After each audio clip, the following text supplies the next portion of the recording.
तो hello and welcome students, again welcome to the new video of statistics पर classes. हम लोग पढ़ रहे थे economics class 9 chapter number 1 economics the story of village Palampur. ये पार्ट नंबर 3 है। पार्ट 1 एंड पार्ट 2 का लिंक डिस्क्रिप्शन में अभी तक नहीं देखा, डिस्क्रिप्शन में जाओ, जाकर देखो, या फिर डायरेक्ट चैनल बॉक्स में भी जाकर देख सकते हो।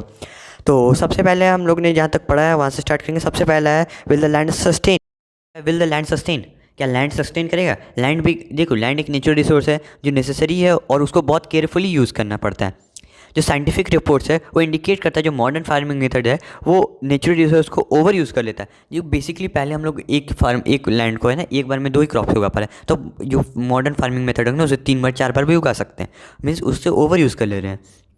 In many areas, green evolution is associated with the loss of the soil fertility due to increased use of chemical fertilizers। जैसा कि मैंने आपको बताया, ग्रीन एवोल्यूशन में जो बताया गया केमिकल फर्टिलाइजर्स का यूज़ करना, सॉरी थोड़ा सा फास्ट बोल रहा हूँ। देखो, जैसा कि बताया गया ना, ग्रीन एवोल्यूशन में क्या बताया गया कि केमिकल फर्टिलाइजर्स का यूज़ बताया गया कि केमिकल फर्टिलाइजर्स लोग यूज़ करने लगे। उससे क्या हुआ, ग्रीन एवोल्यूशन में केमिकल फर्टिलाइजर्स का यूज़ करने लगे, उससे क्या हुआ बताया मैंने, सॉइल फर्टिलिटी लूज़ होता है। जो कैपेसिटी होता है ना उस, तो आपका जो लैंड वो ख़राब हो जाएगा, फिर उसमें उगेगा नहीं वो। ओके।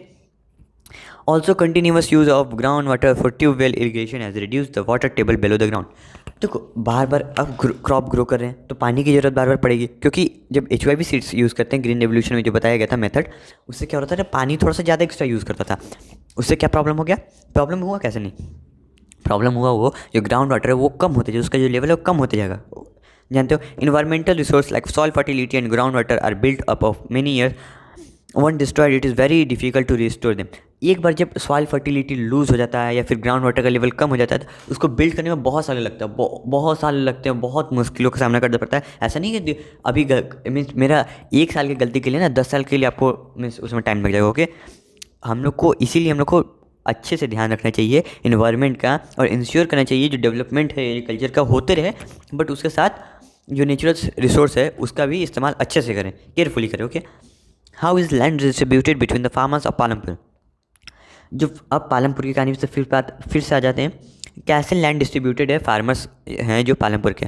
हम लोग रियलाइज़ करते हैं कि कितना इंपॉर्टेंट लैंड है फार्मिंग के लिए, बट अनफॉर्चुनेटली जितने भी पीपल है वो इंगेज नहीं है एग्रीकल्चर में। Sorry, not all the people engage in the agriculture have sufficient.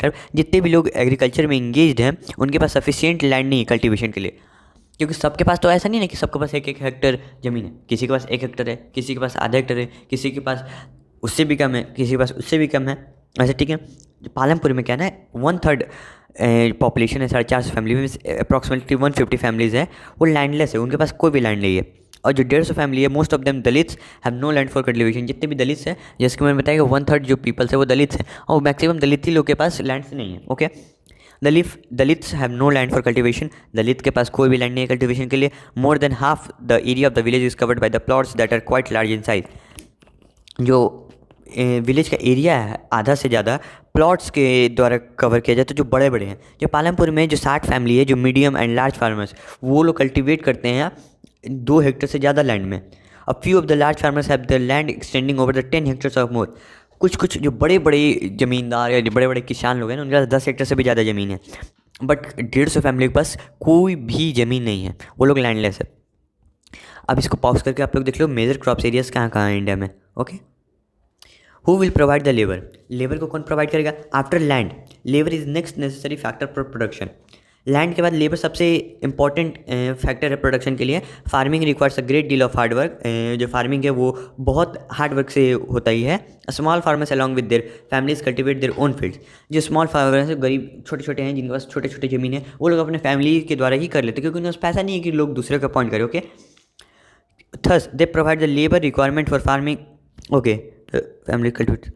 Okay. Medium and large farmers hire farmers labours to work on their field. जिनके पास लैंड नहीं है, जो 150 फैमिली लैंडलेस है, उनको वो लोग एक्वायर करते हैं कि अरे 50 किलो उगेगा तो तुम लोग ना 5 किलो ले लेना। ओके। वैसे वो लोग ना डिस्ट्रीब्यूट करके कर लेते हैं। Okay. The capital needed in farming. क्या कैपिटल नीड होता है फार्मिंग में? हम लोग ऑलरेडी देखो अभी एक चीज़ और बता रहा हूँ ना, इंपॉर्टेंट चीज़। देखो ये जो स्टोरी ना पालमपुर में, उसमें फार्मिंग के बारे में बेसिकली बहुत बेसिक बताया जाता है, बेसिकली बताया जा रहा है इस चैप्टर में फार्मिंग के बारे में और प्रोडक्शन के बारे में, प्रोडक्शन में क्या क्या चीज़ नेसेसरी होता है। इसीलिए इसमें एग्जाम्पल लिया गया फार्मिंग के चलते। ये सबसे बेसिक चीज़ है जो सब लोग समझ सकते हैं फार्मिंग को। जैसे कि हम लोग जानते हैं कि मॉडर्न फार्मिंग मेथड में बहुत सारा कैपिटल यूज़ होता है। सो जो फार्मर्स है उन लोग को ज़्यादा पैसा चाहिए होता है अब उगाने के लिए, ग्रो करने के लिए, अगर वो लोग को मॉडर्न फार्मिंग मेथड्स यूज़ करना है तो। Most small farmers have to borrow money to arrange from the for the capital. जितने भी गरीब लोग हैं उनको उधार लेना पड़ता है या फिर पैसे लेना पड़ता है दूसरे लोगों से कैपिटल जनरेट करने के लिए। ये बोरो फ्रॉम जो लार्ज फार्मर्स है या फिर जो ज़मींदार या मनी लेंडर्स है ना, मारवाड़ी लोग, उनसे वो लोग पैसे लेते हैं। ओके, और traders who supply various inputs for the cultivation. Okay, excellent. They borrow from the large farmers or the village money lenders or traders who supply various inputs for cultivation. Okay, जो rate है interest का वो loan से बहुत high होता है, क्योंकि देखो वो लोग डायरेक्ट बैंक में जाएंगे, मान के चलो बैंक में फिक्स है 15%, 10% पर्सनल लोन। पर्सनल लोन जो पर्सनल लोन होता है उसका 10%, 15% जो भी होगा इंटरनेशनल लोन का परसेंट। बट तो अब वो जाएंगे तो क्या रखेंगे, बैंक को तो कुछ चाहिए ना कि हाँ मेरे को आप लोग, आपका ये ज़मीन है उसको गिरवी रखो। उनके पास कुछ नहीं है तो उनको मजबूरन बस अब क्या करना पड़ता है, जाके जो बड़े बड़े ज़मींदार है या फिर किसान हैं उनसे उधार लेना पड़ता है। और उनका जो इंटरेस्ट रेट तो बहुत ज़्यादा होता है, 30%, 40%, 50% तक भी होता है। They are put to get distress to repay the loan. उनको बहुत प्रेशर डाला जाता है कि लोन अब चुका। In contrast to the small farmers, the medium and large farmers have their own savings from farming. They are thus able to arrange for the capital needed. जो small farmers है means जो medium and large farmers है, उनके पास अपने savings होते हैं farming करने के लिए, जो वो लोग अपना कैपिटल अपने तरीके से मीन्स खोज लेते हैं। Sale of the surplus from the production, ये क्या हुआ, sale of the surplus from product. सुनो देखो अब लंबा वीडियो ना, तो थैंक यू। नेक्स्ट वीडियो में पार्ट 3 में इसको पूरा कंप्लीट हो जाएगा। Okay, thank you. देखो अब सुनो समझो, sale of the surplus from products, ये नेक्स्ट स्लाइड है, इसमें समझना है। देखो जब कोई फार्मर्स ग्रो कर रहा है, 50 किलो कर रहा है, उसको 10 किलो घर पे यूज़ है, 40 किलो अब क्या करेगा, वो 40 किलो बेचेगा क्योंकि वो सरप्लस है उसके पास, उसके पास यूज़ नहीं। ओके, जो फार्मर्स प्रोड्यूस करते हैं वीट ना अपने लैंड पे, वो 3 फैक्टर्स होते हैं जो प्रोडक्शन के, वो कंप्लीट कर लिया। जब हार्वेस्ट कंप्लीट किया मीन्स कंप्लीट प्रोडक्शन हो चुका है, एक हिस्सा जो उसको यूज़ अगर पे वो रख लिया, बाकी जो हिस्सा जो ट्रेडर्स को बेच दिया। ट्रेडर्स को बेचने के बाद क्या हुआ, ट्रेडर्स उस वीट को लेकर ना पैसे दे दिया, और ट्रेडर्स फर्दर जाके उसको टाउन्स में या सिटीज़ में या फिर उसको पिसवा कर, अगर वीट है तो उसको पिसवा दिया। पिसवाने के बाद क्या किया, उसे गेहूँ मीन्स आटा, मैदा, सूजी बनाकर बेच दिया। वैसे करके ट्रेडर्स का वो हो गया ना मामला, ट्रेडर्स जाके कुछ भी करे। अब फार्मर्स बेच दिया तो फार्मर्स को जो जैसे 50 किलो का है, 10 किलो घर पे होगा खाने के लिए, उसके पास आ गया 40 किलो के पर जो पैसा है ना, वो जब नेक्स्ट टाइम उसको प्रोडक्शन करना होगा ना, तो वो लोग अपना कैपिटल अरेंज कर लिए। कैसे कि जो बेचे उसे अरेंज हुआ उनका पैसा, तब उस पैसे से कोई फार्मर्स क्या होते हैं ना जिनके पास ज़्यादा सेविंग्स हो जाते हैं, तो वो लोग कैटल्स भी मीन्स कैटल्स खरीद सकते हैं, ट्रक्स खरीद लेते हैं, या फिर अपने दुकान भी खोल लेते हैं उसी के द्वारा। अब समझना है पालमपुर की कहानी है, इसमें समझना है नॉन फार्मिंग एक्टिविटीज़। देखो फार्मिंग तो एक एक्टिविटी थी पालमपुर में। अब और जितने भी नॉन फार्मिंग एक्टिविटीज़ क्या है पालमपुर में, सबसे ईजी चीज़ है डेयरी। डेयरी क्या हुआ, डेयरी जो सबसे कॉमन एक्टिविटी है, मेनी फैमिलीज पालमपुर में करते हैं, जिनके पास खेत है वो लोग भी करते हैं पालमपुर में। People feed their buffaloes on various kinds of grass and the jowar and bajra that grows during the rainy season। जो रेनी सीजन के दौरान ज्वार, बाजरा या फिर घास तो रहता ही ना जंगल में या फिर खेतों में, उसको खिला देते हैं। Okay, milk is sold in Raiganj. जो मिल्क होता है ना, जो मिल्क लोग प्रोड्यूस करते हैं, वो रायगंज में जाकर बेच देते हैं, या nearby large village। Two traders from Sahapur town have set up collection cum chilling centers at Raiganj from where the milk is transported to far away towns and cities। 2 traders है ना, वो रायगंज में सेटअप कर दिए एक shop, जो दूध खरीदते हैं और फिर जाके दूर सिटीज़ में बेच देते हैं। तो अमूल जो एक सेकंड समझो, एक केस स्टडी बताता हूँ। अमूल जो कंपनी है, अमूल दूध तो पिया ही होगा, अमूल दूध, लस्सी, छाछ कुछ तो पिया ही होगा। अमूल का क्या था ना, अमूल का भी यही है, वो लोग क्या करते हैं ना, एक कोऑपरेटिव सोसाइटी है, वो किसी के द्वारा ओन नहीं किया जाता है। सारे फार्मर्स क्या करते हैं ना, दूध वहाँ जाके गांव में हर छोटे छोटे गांव में एक सेंटर बैठा दिया, और दूध अपना जाके वहाँ पर दो, उसके बदले वो डायरेक्ट पैसा देगा, सबसे ईजी चीज़ है। डेयरी वही चीज़ पालमपुर में हुई थी, वहाँ दो ट्रेडर ने, देखो ये तो एक्चुअल नहीं है बट ये इमेजिनरी है, तो वैसे ही होता है, सेम चीज़ होता है ना, सेम चीज़ वहाँ पालमपुर में भी होता है। और सेम चीज़ इंडिया में अगर आप देखोगे ना, भी अमूल कंपनी है ना, वो लोग भी सेम चीज़ करती है वैसा। अब ये बात समझिए ट्रांसपोर्ट। अब ट्रांसपोर्ट क्या, अब नेक्स्ट क्या हुआ activities, non farming activity transport.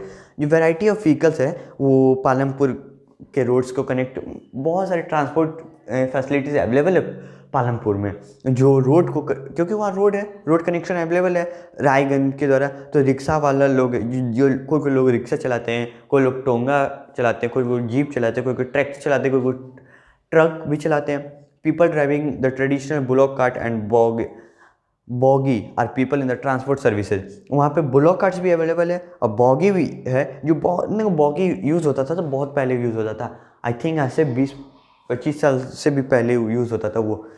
Okay, they ferry people are goods from one place to another. अब देखो किसी का सरप्लस हुआ, अब उसको बेचना है शहर में जाके सामान अपना, वो क्या करता है, जाकर ट्रक को या ट्रैक्टर जिसके पास है उसको बोला कि भाई आजा थोड़ा सा ले जाना, पैसा ले लेना जो भी होगा वैसे।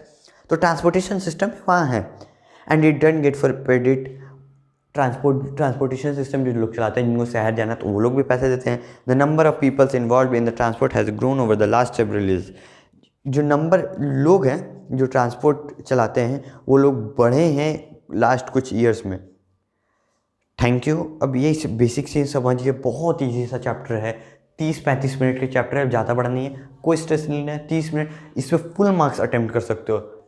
ओके, मात्र इकोनॉमिक्स में 4 चैप्टर है। इकोनॉमिक्स में मान के लो सितंबर में हाफ ईयरली ना, उससे पहले एक चैप्टर और है, वो भी बहुत ईजी, थोड़ा सा वो हार्ड, इससे हार्ड है क्योंकि ये तो कहानी बेस्ड चैप्टर है। ठीक है, thank you guys. Hello and welcome students to the new video of the statistics per classes. So